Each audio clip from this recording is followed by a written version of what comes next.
And when I started learning Shopify team development, I used it a lot to be able to learn many things related to Shopify team development specifically. It was really good.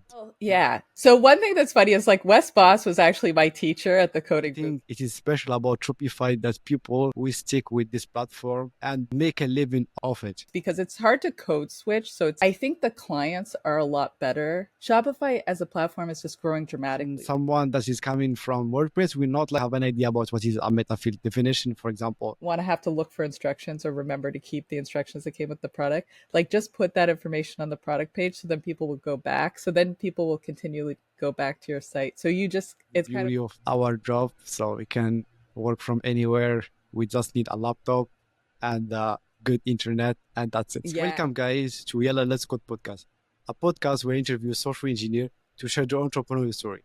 And here we are on the podcast episode number 11, and we have Trudy, the co-founder of Up to 5 Dev Agency and the co-founder of the Design Pack, a Shopify app that will help you customize your Shopify store. And let's get started in this podcast episode after this intro.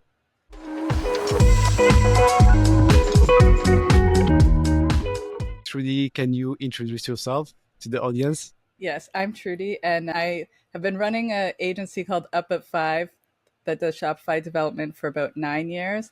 And then about 3 years ago, I started an app called Design Packs. Awesome. And can you give us more story about how did you get started in web development? Yes. So my programming started, I started out as a mainframe system programmer at a bank before I got into web development. So when I was at the bank, people would just ask me to make them websites all the time, but I actually didn't know because mainframe is very different than websites. So I actually decided to take a part-time course at one of those boot camps, like a web development boot camp. And then I decided to take the full-time course. And then I quit my job and I started an agency called Up at 5 with another woman. And so that was in 2015. Kind of decided to pivot just to doing Shopify because it was new not new, but it was like interesting to do. And there was a lot of opportunity in it. So we just decided to start specializing in web development. And then we started a blog called Code Shopify, which we then changed the name to, called Too Many Tabs now. But, and we just documented all of our learning in what we were learning in coding Shopify. And so we've been creating custom builds and custom apps for people for this whole time. And then in 2021, another woman came to me and she was like, let's build this app. And I was like, that's a great idea. So we built this app that's essentially a repository of sections and templates that you can fit in with any theme. So they like almost like a page builder, but it integrates seamlessly into any theme. Oh, awesome. And also you mentioned the code, the Shopify blog. And when I started learning Shopify team development, I used it a lot to be able to learn many things related to Shopify team development specifically. It was really good blog post back then. And it's still relevant until this day for a new Shopify developer that would like to know more about Shopify team development. So I think it's interesting blog, and thank you so much for sharing that knowledge back then. Thank you. Yeah, really it's funny because we just started writing it just almost to document it for ourselves. Like I still refer to it sometimes when if I haven't done something in a really long time. And then it got popular, but we never really told anybody about it. But then I meet people who are like, oh yeah, I used it, which is funny because when I started, Gavin Ballard had written a blog about Shopify development at that time. And I learned everything from him. So it's like a funny circle. That's like a good thing that you did that. And talking about, we mentioned how did you get started in web development, and how did you find the switch from doing only web development stuff to doing Shopify? It was like a seamless. How was the experience? Because I think you mentioned that you started with Shopify in 2015, 2016. I think back then the developer experience was not as good as we have right now. Oh, for sure. So that's to get your opinion about that. Yeah. So switching from say like I was doing maybe a little bit of WordPress before and then going to Shopify is different. I feel like when people switch from like something like WordPress to Shopify, it's hard because with WordPress you can do anything and you don't really have any limitations. With Shopify, a lot of things are locked down and there's just certain things you can't do. And so sometimes when people get into Shopify, they think they can do everything and they make maybe promises to clients and then they realize they can't. So it's sort of the learning curve is not that the development's so hard, but you have to learn what you can and can't do and what's available to you. But at the time in 2015, also, I think the blog became so popular because the documentation for Shopify was so bad. And almost at that time, I was remembering everything, almost like a lot of the documentation they had would always say deprecated, but we'd still have to go through that documentation and try to figure out how to do things because there's nothing else. Yeah, that's true. I think I started with the Shopify back then in 2019, 2020. Back then it was like a Shopify team slate, if you remember that. It was like a Yeah. Shopify team kit that was back Yeah. then. It was really bad too. Yeah. It's like So a even German. before that, there was, I think, Timber was like maybe one Yes, of the first Shopify Timber. And default then one, yeah. Skeleton was also around, which was like, because Yes. Timber was very design opinionated. So then Skeleton came out to be less design opinionated. And then Slate came out, and Slate was really good. I built off of Slate for a long time, but then it got abandoned. And so it became less. And ThemeKit was also useful. I mean, the CLI is better for sure, but I'll still use ThemeKit if it's an old theme and that's just what they're using. But yeah, it was a lot different than it is now. Yeah. There is like a huge difference between developer experience back then and the current one. And there is just some people that might complain about the current experience, but coming from the old experience, I Yeah. appreciate the experience more than the other people that like are just getting started in the Shopify team development. It's true. Also, we didn't have sections everywhere, so that Yes. made it a lot less flexible. You had to like if you wanted to duplicate a section, you'd have to actually duplicate the code, make a whole like it was always a pain. Yes, it was like a bit hard to be able to have a good developer experience back then. There's like a huge improvement in terms of the developer experience related to the Shopify team or app also, and also for the Shopify headless stuff. So I think they are doing a good Yeah. job with that. Yeah. Awesome. So we mentioned like the design pack that you work on, which is, as you mentioned, it's a collection of sections that you can integrate with your Shopify team. Who did like a development for that app? So both of us, so my partner and Thomas, we used to be the technical director of Out of the Sandbox. So you might be familiar with that. They make a lot of popular themes. And then I was doing sort of the custom themes and also custom apps for people. And we got together and I do the back end of, and also some of the front, like I do some of the sections too, but Anne is more perfecting the sections and making them perfect. And I manage the back end app part of it. Awesome. And is the app a free plan and you have a premium plan, or has a different pricing plan for the app? Yeah, it's a freemium. So we have three sections that are free. So we have like frequently asked questions, image with text about section. And then we just came out with a new free super flexible footer. So you can, the footer has sort of like up to 5 columns, but you can have any sort of size. So it's like you can have 2/3 or half or whatever. It's a super flexible footer that we just also is now available free. And then for the rest of the app, we have like around 200 sections on the premium plan. Awesome. How many installs currently you have in the app? We have almost 4,500. We're Awesome. just, yeah. I think this is the only app that you currently have in the App Store. No, we also have, we've come out with an app that we haven't really been promoting that much because, you know, like it's new. So we're sort of like working out the kinks called Product Blocks, which is like app blocks that are, you can create, you can put on the product page. So like in that section beside the gallery sort of area, technically you can put them anywhere, but we designed them specifically for that. I recently just came out with two new ones that are like, one is a variant description. So it's a description that you can put but it changes when you select variants. And another one that's a variant gallery. So you can create like a gallery with images and video that also switches on the variant. So you can have like a unique gallery per variant. I see. From what I remember, the Shopify Team UI extension only allow one extension that you can have linked to your Shopify app. Was it like a one section that's very customizable so everyone can work on that? No, so there are limitations for sure with the Yes. development, but so you can have one extension, but that extension can have up to 25 blocks. Okay. So, but the other limitation that I came across when we were first building this is that you can only have up to 100 kilobytes of liquid across all of the blocks. So it does limit it. So I don't even know if we'll be able to get up to 25. But when we first started building it, I was building it and then I came across this limitation, which I did not realize before I started building. So we actually went and we re-architected it to make them the blocks web components. And then our liquid is very limited. And then we just do all of the rest of the logic in the web component to minimize how much liquid code we have in the block. So our blocks are 4 to 6 kilobytes of liquid now each. But even given that, I'm not sure we'll be able to get up to 25. But so right now we have 8 blocks and we're working on more. But we have to be more like with design packs, we can just keep building sections and add them unlimitedly.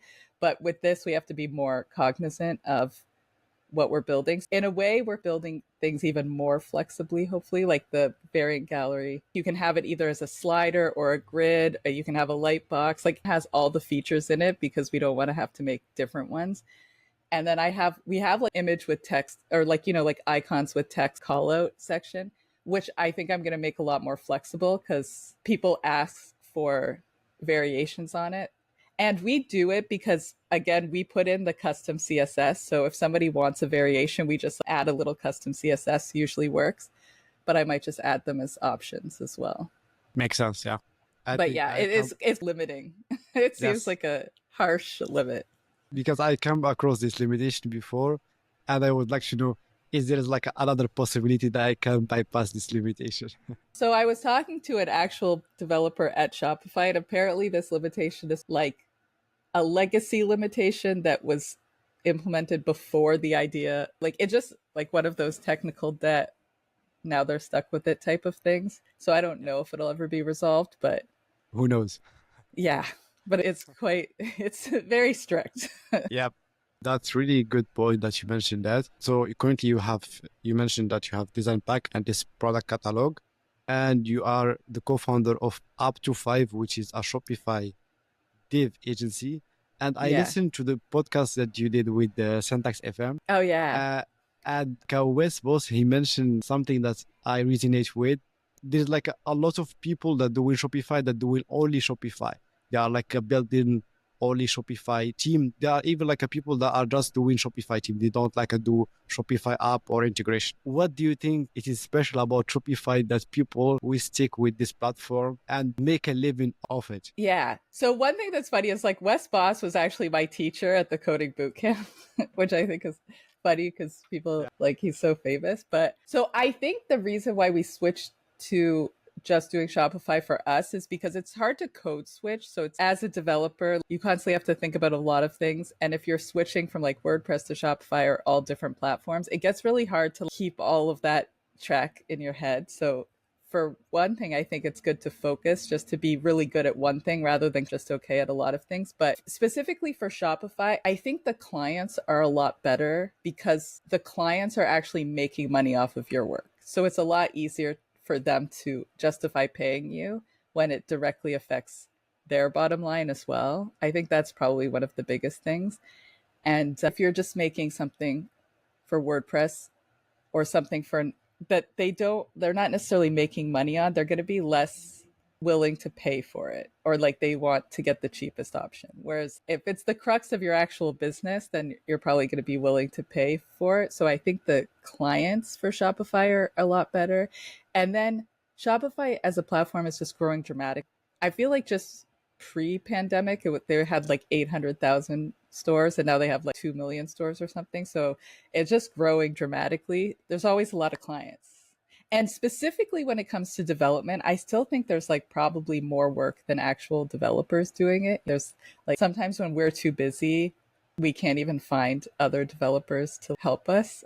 Yeah, that's true. I totally agree with you. The first point that you mentioned is the quality of the client compared like a WordPress. Better in terms of quality, in terms of communication, and also in terms of budget. I think Yeah. Shopify client have more budget than WordPress because mostly WordPress self-host, but Shopify from the start it's like a membership plan. So you need to Yeah. have like a money to be able to pay for the monthly plan. So I think it's the quality of the client and the budget that the client are willing to spend in their Shopify store. Because as you mentioned, they are making money off your work. It's better to pay, like have a good pay, so the quality of the work will be good enough for your Shopify store. And the Yeah. second point that you mentioned about Shopify is currently have like a over 2 million store right now is like active and running. There's not a lot of developer to compensate the demand for that. Yeah. As you mentioned, you are trying to find someone to be able to outsource like some Shopify work to it, and you couldn't find. I have like similar story. I was like working on a project, and I want someone to collaborate with me on a project because this was a big project, but I couldn't find someone that is good enough so I can like I trust him with my work so I can get a Yeah. better result. There is like if we are talking about the number of developer that know Shopify versus developer who know very well Shopify and they can do the actual work, it's very different. So I think Yeah. And that's the thing. It's like, because you do get people who are like WordPress and they're like, I could probably just do Shopify, which is, yes, you probably can, but there's just a lot of non development things you need to know, or just limitations. Or even the other day, I was like building something and it was like not working. And then I was like, oh, because like the all products, it will only bring in a maximum of 20 products on a page, at which I forgot that limitation. And then I'm like, why is this not working? And then I had to, there's just so many little things about Shopify that if you don't know anything, it would be very overwhelming. So it's like to get a little bit of experience and understand like exactly how Shopify works and what you can and cannot do takes a little bit of time. yes, exactly. There's a bit of learning curve for someone that doesn't know Shopify and would like to get into Shopify. Not in terms of technical stuff, but I would like in terms of platform specification or requirement. For example, some new stuff like a meta Yeah. field definition. Someone that is coming from WordPress will not like have an idea about what is a meta field definition, for example. So there is a bit of learning curve in terms of the platform itself, the tool that you will be working with. For example, you have an API for this and you have an API Yeah. for this, and there is only a REST API for like the page that you can Yeah, create. it's true. There's not Yeah. a graphical one. Yeah. That's true. Like sometimes I feel like I'm like, do everything with the storefront API, and then I'll be like, oh, I actually still need the Ajax API for just Yes. this one thing. Yep. Or I try to build something with some API, but then I'm like, oh, I can't do this, and then I have to look at another API, and yeah, it's Yes. Yeah, that's true. That's true. I think, and also Shopify is currently moving more to GraphQL. They are like moving more of the REST API to GraphQL, but there is still a bit of REST API that you need to use it's in order true. to. So Like one thing with the billing API for like the apps or whatever is like you can make a request. So you have to basically make a request to the billing API, have the initiate the charge, but then yes, once the user accepts it, there's another request to get the response from the user. So I yes, was like switching it over from REST to GraphQL, and then I was like, but how? But what's but there's no GraphQL call for like the second one. So I was like in the Slack channel asking people, and they're like, oh no, you have to use the REST. So I'm like, I have to use a GraphQL for the first call, but a REST call for the second call. I'm like, okay. But I just wouldn't have thought that. Like I would have been like, no, they probably have a GraphQL for both. yeah. There is like it's like a special to Shopify, but I think Shopify is currently trying to standardize all of things to be Yeah. GraphQL. So it's a good thing. And also, I think they are doing a good job with the remix template. If you ever use this one for the Shopify apps, so they are like having some utility function that you can just use. For example, you mentioned the bill, and you can like use a function that is built in to be able to check if the user has still active subscription or not, and you can initiate the Yeah. billing. Well, and that's another thing. Shopify is like constantly changing and updating everything all the time. So you also have to stay on top of the updates. Yes. And this will lead me to the question, how did you stay updated with all the latest Shopify updates? Yes, that is a tough question. I probably am not up to date. Being in Slack channels, I think, is actually one of the most useful because then people are talking about it and how they're using it. Because I feel like sometimes, like at Editions or whatever, you just get a dump of like, all of the new things and it's overwhelming and hard to keep Yes. up with. So I usually talk to people like I'm really focused on like meta objects and meta fields because I think that those are so interesting. So I know a lot about that. But then other things like markets, I don't necessarily focus on that much, but I have a friend who's doing a lot with markets. So if I have questions, I just go to him. I find like talking to people is easier than trying to wade through the documentation, at least when you don't know anything. That's true. We do not have like context about what you are trying to ask. It's better to ask someone directly. Here's my issue. I can do this or I cannot. But yeah, there's a lot to keep up to date. Sometimes I just like to know, like in the back of my head, I'm like, okay, this is a thing you can't do. So if somebody comes, then I can focus on it. But I don't think you can keep up 100% with everything. Yeah, that's true. There's a lot of updates. Each edition will have like a 150 plus updates. So Yeah. there's a lot of things to observe. And it's happened every 6 months. So it's like a Yeah. twice a year, which is a lot. Even if it was like a one time period, there's a lot of things that you can like get from it, but it's twice a year. So there's a lot of pressure on us to be able Yeah. to absorb all of these updates.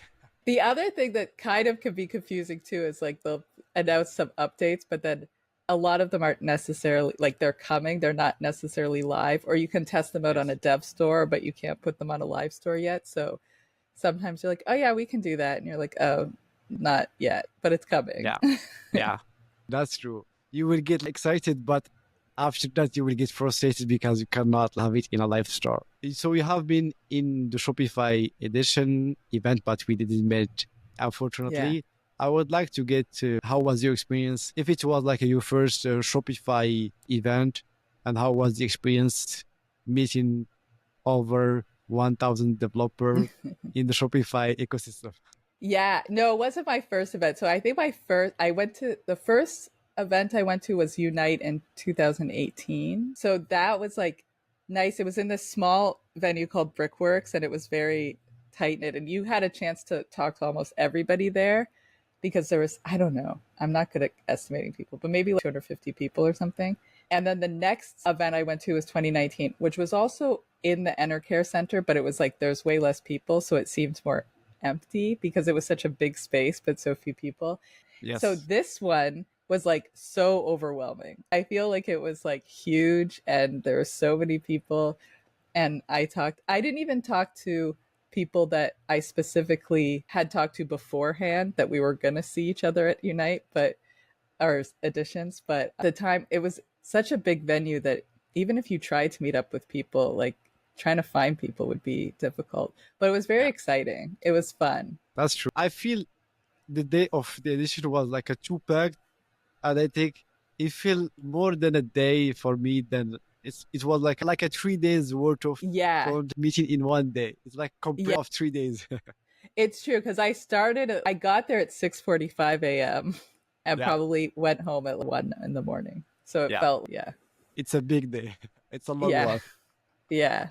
That's true. But Uh, it's really nice to see people that you only interact with online and then you get to meet them in person. That's always nice. Talking about Shopify ad stuff, I would like to know more about some interesting projects that you work on in the Shopify ecosystem that you are very proud of in terms of impact or complexity, if you would like to mention that. It could be And the Shopify design pack, for example. yeah, I feel like design packs is very fun for me. I feel like because both of us are developers, we should do more marketing, but instead we're always like building new things. One thing I just built was like, I'll send a link to you so you can see the example. But basically, it's like a shop the look filter. And it was very fun to build. Essentially, we have a slider of like images that you can add, and you can associate each image with products. And then the below is a grid of products and then you can like when you click on each image it will like filter like, for a group of products. Ah, So if that's you have a look, like my examples are like clothing or a recipe, so you have a recipe and then you have all the ingredients below. That was really fun to work on. does feel really good in terms of the experience. Yeah. So I had this idea kind of for a while, but I couldn't really figure out how to make the UX and then also on mobile too. But then I realized I could just have the images as a slider, then it like makes it a little bit easier without having to stack too many things. It does like a feel really good in terms of also the UI. You nailed it this one. So that is fun.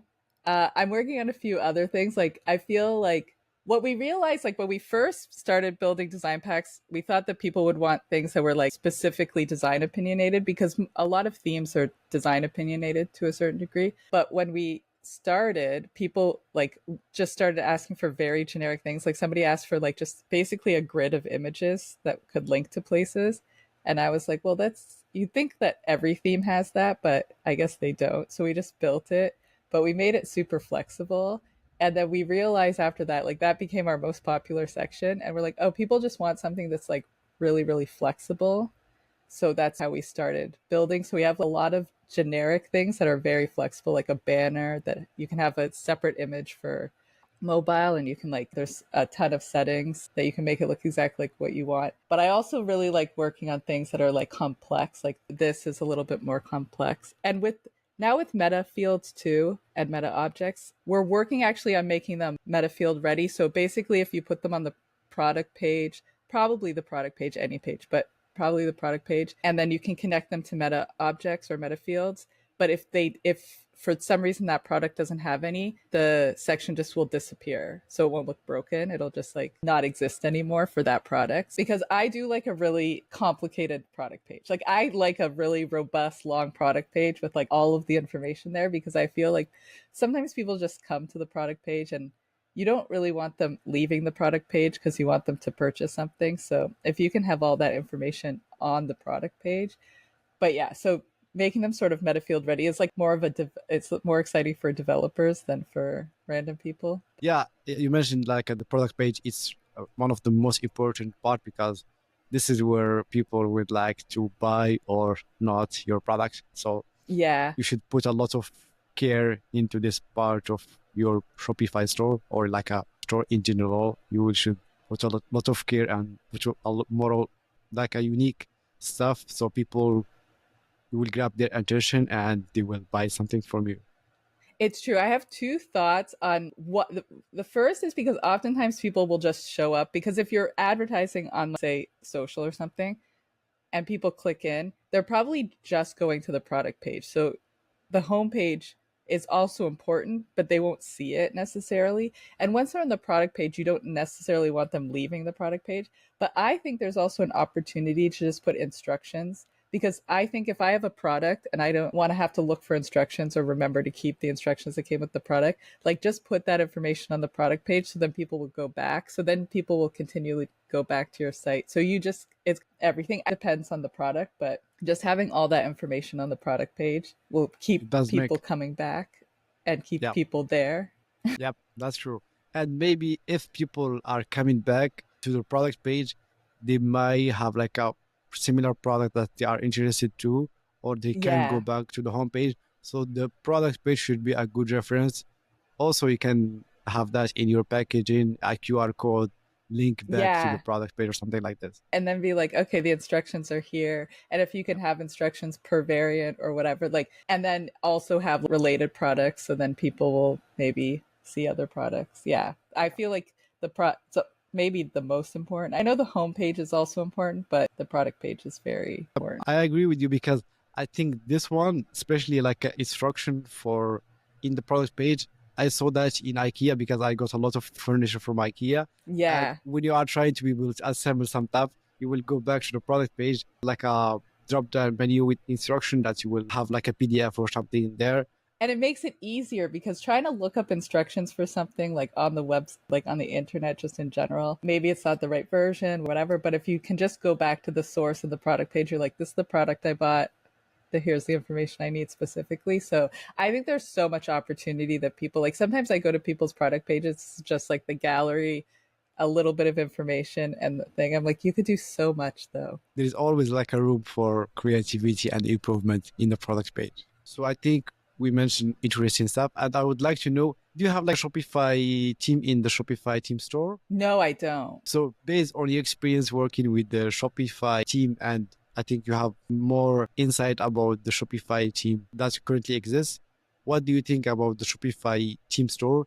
Is it oversaturated based on your experience working Design Pack, which is a Shopify app that will help people build their dream Shopify team? Yeah, so I feel it's hard to say. Themes are definitely good. I usually, if I'm building for clients, I'll start with usually a premium theme, and then also use design packs. But I think Dawn is a really good theme to start with too. Dawn is a very good theme. So like Dawn plus design packs, you can get like 90% of what you need for themes. Like the thing that I would look for in a theme is primarily the slide out cart. Like first and foremost, the slide out cart, because the premium themes have great slide out carts with shipping information and additional products and all that stuff. And it's really hard to modify as a developer. Like it's not that easy to change. The second thing I'll look for is the product card, like the product gallery on the product page, because that's probably the second most difficult thing to change. And then the third thing I'll look for is like the mega menus. And after that, everything else is pretty easy to change and you can just add design packs. So then it's just like opinion on the style or whatever. But so as a developer, those are the three things I look for. Usually the thing that's selling me on a premium theme is a really good slide out cart. And then also the ability to hook into the add to cart, like hook into things, because some themes make it easier to like hook if somebody wants to add a floating add to cart button on the product page that like floats at the bottom. So things like that, I always try to do use themes that I know are going to be developer friendly, make it easy for me to like hook into their existing add to cart functionality as opposed to having to like try to make it myself. I think there's room for everything. Like, you know, I still usually use premium themes for the Slido cart. Okay. But is there still a room for new Shopify team in the Shopify team store? I don't know. And I Okay. think that's more from the merchant side, because I think when merchants are picking themes, they're thinking it more for style. Whereas for me, as a developer, I'm like, I can do whatever I want with the theme. Like it's, to me, it's just a starting point. I don't know if there's more. There probably are more for specific niches. I think if you niche down industry that's like really popular and focus on that, it's a good way to like build if you're thinking of building a new theme. That was, I'm sure there's more room. I think also this is true for development. Like the stakes always get raised, right? So as soon as something becomes standard, then people are making something more interesting on top of that. Yeah, that's true. And also you mentioned that you should niche down. For example, I think there is a lot of maybe restaurant Shopify Yeah. team that people can use. But for example, you can go very specific. Let's build a sushi restaurant unique Yeah. Shopify team. So if they will saw it, it's a sushi restaurant with like a unique design, unique experience, maybe like your own sushi pack or something section that you Yeah. can a good Shopify team. It's a small niche compared to like the restaurant niche, but at least you can get some customer using your Shopify team, Mm-hmm. or you can charge higher in terms of price because it's like a unique one. Yeah, and that's the thing I think with getting into things like building apps or themes, it's probably good to build on Shopify before and have a good understanding of what merchants want, or a good understanding of an industry that's not being well served by the themes right now. If it's good to have some insight, because I think because they had shut down the theme store for a long time. Yes. I think because they were moving probably to sections everywhere. But so it was shut down. And I feel like pre them reopening up, like every theme kind of looked the same. Like they were all very similar. And so you could just build something that was like nice. And then it was in the theme store that they locked down the theme store. But when they opened it up, I feel like now they have so much more different styles as well, which I think is good. Unique design styles that are like really not going to be for everybody, but the people who like them will like them a lot. Also, the number of like merchants are increasing, and I think things like restaurants, where it's like maybe 5 years ago no restaurant would go on Shopify because it didn't have like things it needed. Now maybe they would, or if you can make a compelling theme that is useful to them, they might switch over. So I think there's still probably room for that, like industries that aren't that well served by Shopify because there's not a theme that like speaks to their needs. Exactly. I think there is always a room for new stuff, but you should do your research about this topic Yeah. and you do a market research because with like a number of store moving out from different platform or getting into the Shopify ecosystem, there is like a new industry. For example, I saw the other day there's a Shopify app for POS, point of sale for cafes. So I Oh think yeah. it's, if you think about there will be a coffee shop that will use Shopify as their online store. So I think there's probably a good chance that they need a good Shopify team to be able to embrace that and showcase their potential and their like a creativity in terms Yeah. of design. And sometimes people don't know what they need, like in terms of like for cafes, for instance. It's like I remember having clients where it's like the cafes couldn't use Shopify because the POS system wasn't good enough. Now the POS system is getting a lot better, so probably they can. But yeah, most cafes, a lot of, because the other thing is sometimes you forget that like for the merchant, the store is just, their online store is just a small part of their business, so they're not that focused on it. So they'll just get any theme or Dawn or whatever and have the bare minimum. But somebody might be like, oh, you could do this or you could do that they wouldn't think about doing. I don't know specifically what cafes would want, but I'm sure there's opportunity to like have a good user experience specifically for a cafe or specifically for a restaurant that doesn't already exist. That's true. And with coffee shop, they are moving currently to cashless. So I think having an online store would be a good stuff. So people can just like a scan QR code, order Yeah. their coffee just from their phone, and they will like get pick up Yeah, from it's true. checkout. Yeah, order, do like a pickup order because that's like now pretty available on Shopify, but there's probably like a better user interface, or like, because probably for a cafe you're ordering you could be ordering multiple things, right? So maybe like just a one pager, just look at Starbucks app and make something similar to that. Yeah, there's, I think, probably a lot of opportunity, but the best opportunity would be in spaces like that, like cafes where there's lots of cafes, but they're not necessarily being well served by what's in the Shopify theme store right now, but they could be. Yes, that's true. I can relate to that. Yeah. And so currently we cover a lot of ground in terms of conversation, which I really love that. And I would like to get your opinion about someone that would like to get started in Shopify. What do you think would be the best resources that they currently need to go to be able either to learn Shopify platform or getting into Shopify team development or app development, or also like a headless development? There's a lot of hype around that. So what do you think will be the best resources for? So I think the best way to get started is really just jump in. So I would say, like, and this is maybe just the way I like to learn, I would just get a partner's account, download Dawn, and then start looking at the code and seeing how it is. The dev docs now are good. You could look at our too many tabs, which was Code Shopify for the beginning, but some of it's still mostly relevant. Like a lot of the stuff, some I feel like I do. If it's completely not relevant, I'll put a deprecated on it on the post.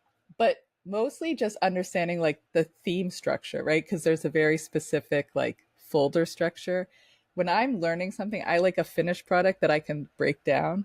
And then, but the first thing I did to learn Shopify, basically, the first thing we did was I just made a store for a friend. So one of my friends was a photographer.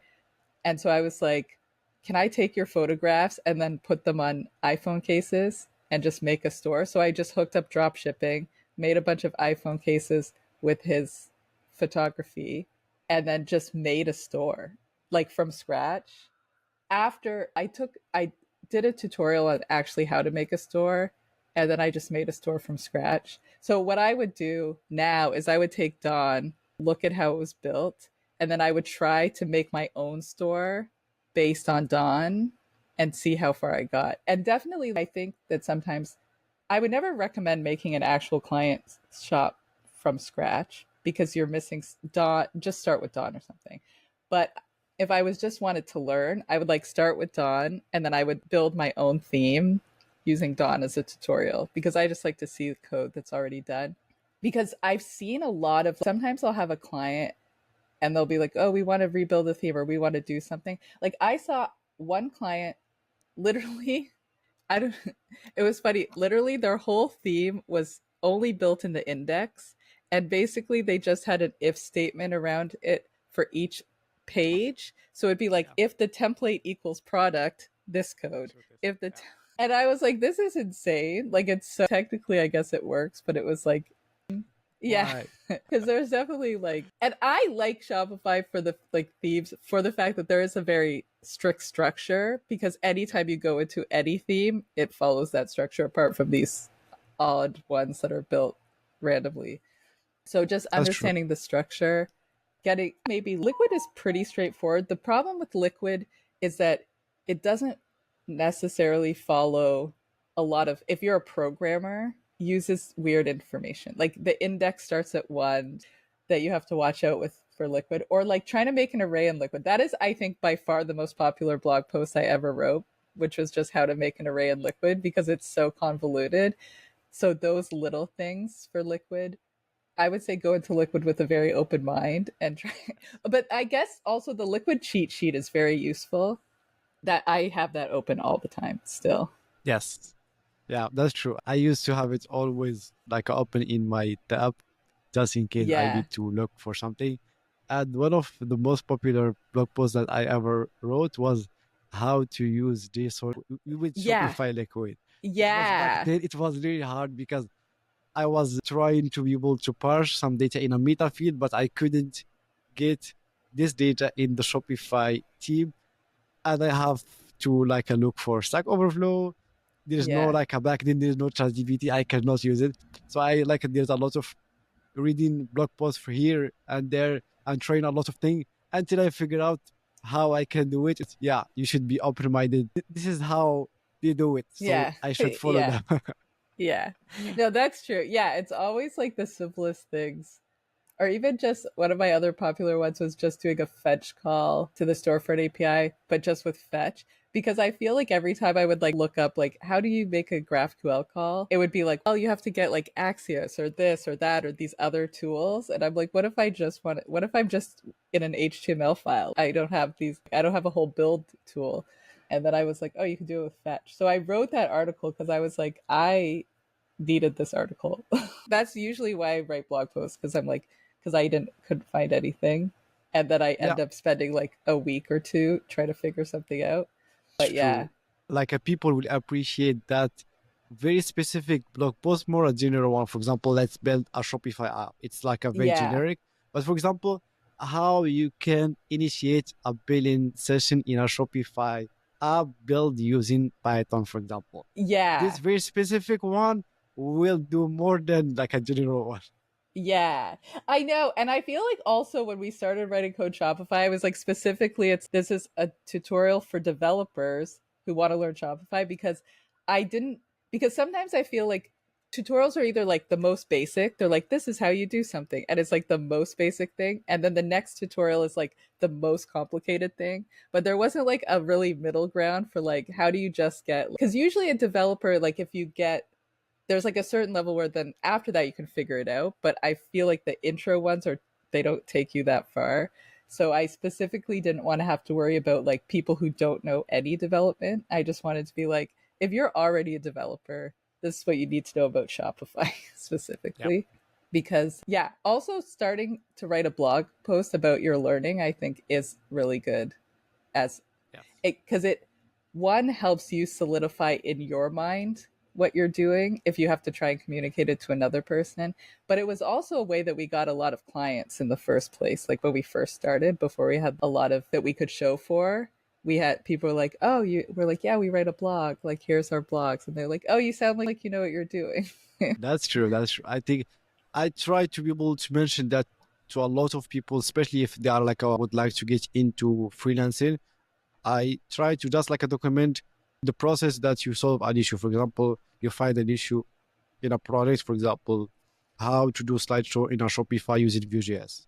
You can Yeah. like write a blog post about that. And after that, you don't know what to expect. And for me, there's a lot of opportunity that I got from the blog post that I written. Like a 6 month after I written a blog post, someone reached out to me. Yes, I read this your blog post, really helpful. Can we hop on a call for I have this project and I would like to do this and this. Are you available? Yeah. And from that, you can get some clients, and you don't know what to expect. Just like Yeah. be mindful about that, and just like document your Yeah. process of, and also it will, for me, like a lot of thing happen, like a very funny, like many of the thing that I wrote, I always go back to them and just copy what I did because I couldn't Yeah. remember what I did. Yeah.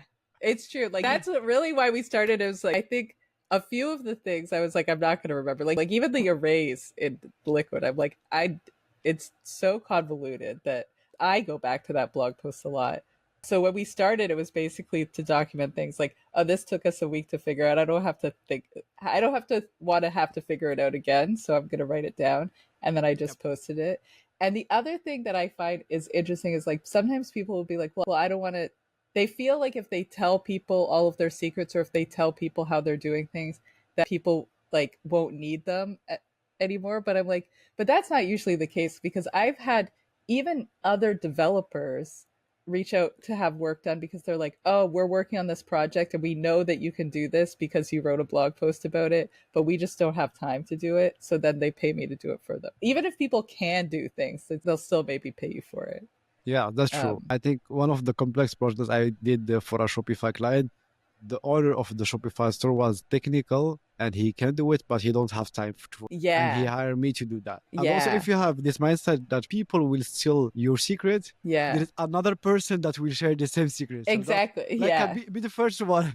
Yeah. Yeah, exactly. Exactly. I don't think gatekeeping information is useful because there's so many other things like the actual implementation, the time to do it, the like It's a good thing that it will keep you to be able to push yourself to new things. For yeah. example, you share that you are did this, so it's a good pressure on you to be able to learn more about the other stuff. So you will Yeah. have something to share and you have something that is extra so people that don't know that. Yeah. So I do think if you're looking to become a developer to learn things, I would just look at Dawn and see how it's built. And then the documentation is pretty good. There's a lot of blog posts, but you have to figure out what to Google, which is tough. I don't know of any specific very intro blog posts, but the Shopify cheat sheet is very good. But if you're looking to get into like a business of developing for people or like creating stores, then writing about your experience and being is very useful because I feel like when you're starting, like just people knowing what you do is important. And so talking about what you do, and then people will associate you with that, and then you'll probably get clients from there. Yes, that's true. And talk a lot about your work. For example, when you mention a lot you are doing Shopify, someone will remember you just from the Shopify stuff that you mentioned, maybe tweeting, Yeah. maybe making some article or just creating article, not like writing them, just the process of creation the article and share them over like a newsletter or on Twitter will be a good thing. So people we are thinking about Shopify, yeah, I remember this one, like I write a blog post about Shopify. Maybe I will rush out to them Yeah. for to be able if they are available for a project or ask them a question that Yeah. might lead to a client. Yeah. And also, I think also one thing is niching down is a great strategy as well. When we started, being in Shopify was almost a niche of its own, but now like Shopify's so big that you could specifically niche down even further. Like just be like, oh, I know internationalization, or I know meta fields, or I know there's so many, or I really know POS, or there's so many things that you can do. And I feel like the more you focus, the more people will know what you do and have jobs. Because if you're like, oh, well, I do anything, then people won't remember you for anything. And if even like when you say that you can do anything, sometimes it might seem that you don't know what you are doing Yeah. because there's a lot of things to do. Maybe Yeah. you have more information about like app development, but you already know some of the stuff about team headless. But we should be specialized in a subdivision of Shopify development because you have team Yeah. development, app development, and headless development. Maybe you can be good at headless development and you already know some detail about app development and team development. So people will know you if they are having something for headless, they will contact you right away. Yeah. So, and that's true. It's like you could be like specialize in headless, specialize in themes, specialize in app, or internationalization, a specific industry sometimes is a good thing to niche down in. Yes, that's true. Also, I interview in this podcast Taylor Page, which he is doing all the Shopify team development and he's making a living of just like making the Shopify team for client and stuff. So this is a good example of what we are talking about. Yeah, I know. And for me, I'm like, I tell people I only do development. Like, I don't do design, I don't do marketing, I don't do like any of that stuff. So for me, a lot of my business will come from like design agencies or marketing agencies where they are doing a lot of it, but they don't have the development skills. So I'll just come in and help with the development. So yeah, so it's like know what you like to do or what you're interested in, and then just focus on that. Awesome. So I remember because I mentioned that I listened to your conversation with West Boss on the Syntax FM, and in the intro part you mentioned that you are a morning person. I would like to know more about a day in the life of Trudy managing design pack and up to five agency. And you mentioned that the name of up to five agency is because you wake up at five. Yes. That's so funny. It's true. So I wake up at 5. So did my original business partner, and that's why we named it that. But I like so I wake up at 5 for no reason other than that's just my personal circadian rhythm or something. Like it's not. I don't think it's necessarily a secret to being successful or anything. I just naturally wake up at 5. I'm a morning person for sure. I think I like to work out first thing in the morning. Either go for a bike ride or do yoga. Get my blood running. Then probably get coffee at 7 because the earliest coffee shop opens at 7, which I wish they opened earlier. But and I like to start right away. So I'm like I am both week like for the week and for the day. I have the most energy in the morning. So I'm like get up Monday. I'll get up early and work all day till like maybe 6 or 7, and then Tuesday I'll get up early and work until like maybe 5, and then by Thursday I'm like I'll work till 3 or 4. Friday, maybe 12. Like I feel like I lose energy throughout the week. Very much. I think the good thing about running your own business is that you can work to your strengths and work with in a way that works for you. You don't have to answer to anybody else. So for me, I just very front load my whole life. Like Monday is the busiest, the mornings are the busiest. I have sometimes too many meetings. This is also why I like working in the morning because I get a lot of work done before I have meetings. That's true. For design packs, obviously we're just developing, but we also do our own support. And a lot of people before we did an app would be like, oh, support, you have to do that, or you could outsource support. But I actually really like doing support because we get to hear from the actual merchants, like how they're using the app. And it gives us a lot of ideas of how to update things or how to understand, because we're developers, things seem easy for us sometimes, but for merchants, they'll be like, oh, this is really, I don't get this. And you'll be like, oh, maybe we should change that. You know what I mean? Like it gives a lot of insight into like how people are using it. So I really do enjoy doing the support. And we don't have an overwhelming amount of support at this point. So it's okay. But yeah, my day is very busy and chaotic. I feel like every day is different. But I think that's why waking up in the morning, I do having that like several hours to get actual work done before I have to start interacting with people. Each day it's different if you are running your own business because you don't know what to expect. Maybe there is Yeah. an issue with the app, so you would spend most of your day just fixing the issue. The other day Yeah. just like answering client question or customer question, and the other day maybe just thinking about some marketing stuff or Yeah. like a developing new feature for the app. Yeah, that's true. It's true. And that's why I would say it's better. It's your added advantage if you want to build an app and you're a developer already and you're developing it, because there's always going to be so many things. Like Shopify will change the APIs, they make updates. You have to keep up with everything. Something might go wrong. And I feel like if you're not the developer, it's going to get very expensive very quickly, Yes, that's true. I especially at the think, beginning. yes, that's true. I think one of the advantage that we have as a developer, it's we can build stuff ourselves. So Yeah. we can just like us right away in a weekend or something, open our laptop in the middle of nowhere, just start Yeah. writing code and making some business just from what we wrote, which is it's not common or it's not for every type of industry or a job. Let's say an example like a civil engineer will not have the same Yeah. ability as us. We have like a good advantage that we can do this stuff ourselves with just Yeah. what we have. Yes, I know. Because even say if you started a cafe, you need to rent a store, you need to get inventory, you have to do, there's a lot of upfront costs. Whereas, yeah, for us, we just have to have a laptop and probably you have a laptop anyway. Yes.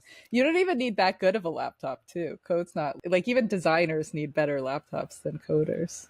Yep, that's true. I started my coding journey with a very basic laptop with like Pentium card, which was like a very slow, but you can just like I learned a code using that. So it's not an Yeah. excuse that you have a MacBook with Y- M1 chip to be able to do that. You can just Yeah. like have a basic one and you can start learning. Yeah. Yeah. So it's very, and then also I love to travel. So I don't like the cold. So I usually leave in the wintertime to go somewhere warmer and I can just do my work from anywhere. So Yep. that's also a nice advantage. Yeah. That's the beauty of our job. So we can work from anywhere. We just need a laptop and good internet, and that's it. Yeah. Yeah. And then, yeah. And it's also fun to like be able to interact with other developers online too. I know every industry can, but I feel like you get, because developers are so flexible, it's like you meet them traveling around and doing stuff and just online. You all speak the same language. Yes, that's true. And this is like a very good advantage that I think not a lot of people have.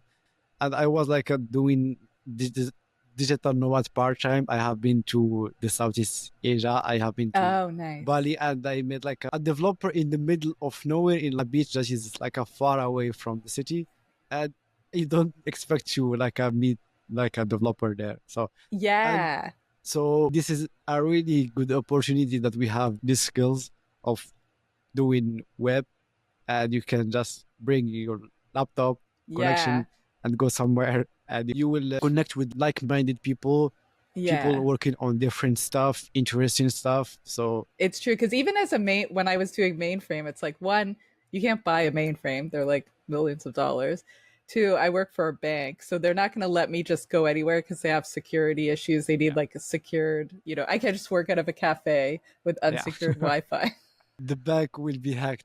Yeah, So, but it was really good having a conversation with you, Trudy. It was really entertaining, and I got a lot of things about you and your story in this podcast.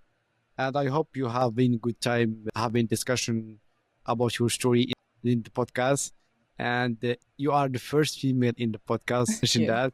So it's like a really good pleasure to have in the podcast as a guest. Thank you. It was very fun doing the podcast. Awesome.